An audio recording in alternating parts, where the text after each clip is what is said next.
Achalasia esophagus. Nggak Itu tahu tuh. jadinya kita pasiennya nggak bisa nelen. Ininya sih apa kan otot, kalau misalnya kita nelen nih kerongkongan mau ke lambung itu ada ototnya. Oke. Itu dia kenceng ototnya. Akhirnya nyangkut semua makanan nggak bisa nelen. Karena apa? Karena itu penyebabnya kita belum tahu pasti kenapa. Hah? Iya beneran. Banyak banget kayak faktornya cuma bisa kayak hipotesis aja. Itu kita nggak tahu pasti itu kenapa orang bisa namanya Achalasia esophagus. Berarti kalau nggak tahu pasti siapa aja bisa kena dan kapan aja dong? Nah itu juga faktornya nggak tahu bang. Tapi tak ada kayak tren usianya gitu. Di usia berapa itu?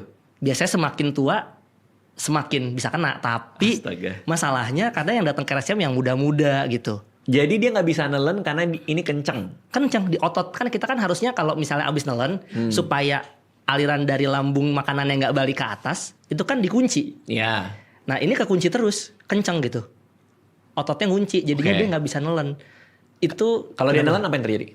dia nelen susah, jadinya kayak nyangkut rasanya. Oke. Akibatnya lama-lama dia makanannya harus cair, harus bubur, lama-lama jadi cair, saking nggak bisa nelennya. Itu dokter yang bisa ngerjain tindakannya di Indonesia cuma satu setahu saya. Dan di RCM? Di RCM, makanya dari Aceh, dari Papua ke sana. Oh. Tapi kan itu maksudnya kondisi fisiknya secara umum kan stabil ya bang ya. Maksudnya dia nggak butuh emergency kayak dikasih cairan atau infus atau apa kan. Yang penting kita jaga makanannya dari infus sama kita segera tindakan gitu kan.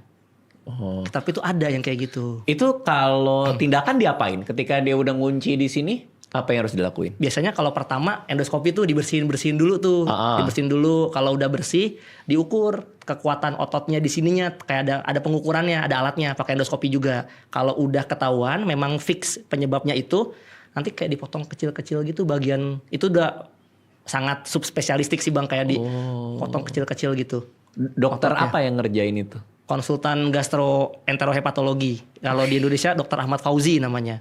Konsultan gastro Hepatologi. hepatologi. Iya, lambung, usus, liver. Gila spesifik banget tuh. Iya. Itu tapi nggak Spesifik semua banget. konsultan itu bisa ngerjain bang. Masalahnya itu. Nggak bisa ngerjain tuh Jadi karena karena spesifik karena tindakannya. pilihan ilmuannya nggak di situ. Itu buat training aja harus dikirim keluar berapa lama kayak gitu. Jadi nggak semua yang bergelar SPPD KGH itu bisa ngerjain tindakan itu gitu. Oke. Tapi kalau pasien itu aman, jadinya udah bisa. Itu rutin datang bang pasien kayak gitu. Maksudnya gimana? Rutin pasien yang Achalasia esophagus gitu. Itu rutin datang bang ke RSCM. Oh, maksudnya banyak. Banyak dikirim dari mana-mana. Dan ketika dikasih tindakan sama dokter yang subspesialis tadi, Perbaikan. aman. Aman, perbaikan. Bisa makan solid. Mulai pelan-pelan bang. Nanti ujungnya sih bisa